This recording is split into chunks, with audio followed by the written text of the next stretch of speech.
Brez skrbi, še se bomo vrnili na Montjuïc, malce se bomo samo zapeljali po katalonski prestolnici, nekoliko severozahodno od olimpijskega stadiona in sicer skočimo preveriti, kako poteka prenova Camp Noua.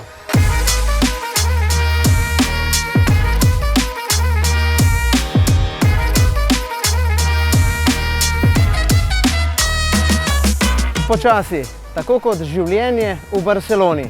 Uprava Barse je razmišljala o izgradnji novega stadiona, a se je zaradi finančnih omejitev raje lotila posodobitve Camp Noua, ki bo po novem nosil ime Espai Barça. Z deli naj bi se začelo že leta 2017 in končalo 4 leta kasneje. Dela pa so se pravzaprav začela šele junija lani.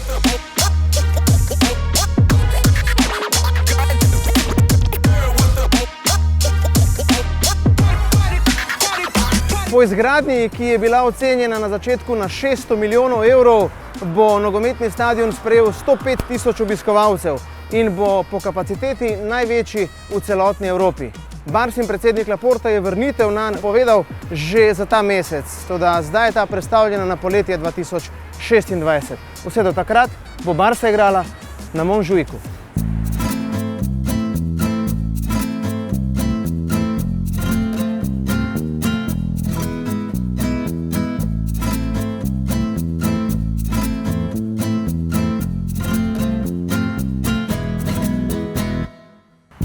Prišli smo na Montjuïc, rojstni kraj mesta Barcelona.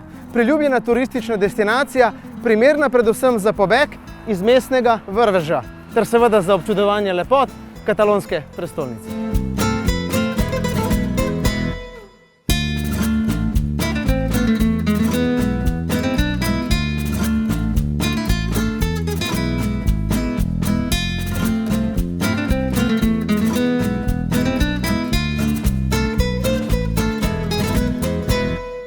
Če ime Montjuïc iz katalonščine dobesedno prevedemo v slovenščino, dobimo pravzaprav dejanski opis tega območja.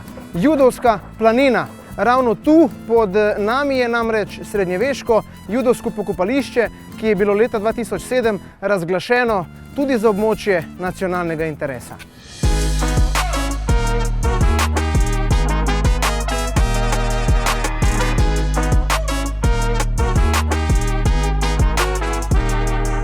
Na njem se med drugim nahaja stadion Luisa Companisa, ki je svoje ime dobil po predsedniku, ki je tu v Kataloniji predsedoval v času državljanske vojne.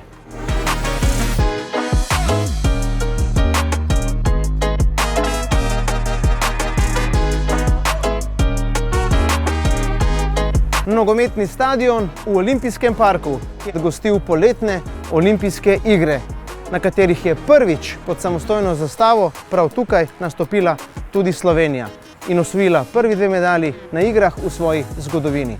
Prav danes pa bo tu, na tej zelenici, odigran derbi za prvo mesto v La Ligi, poslastica med Barcelono in Atletikom.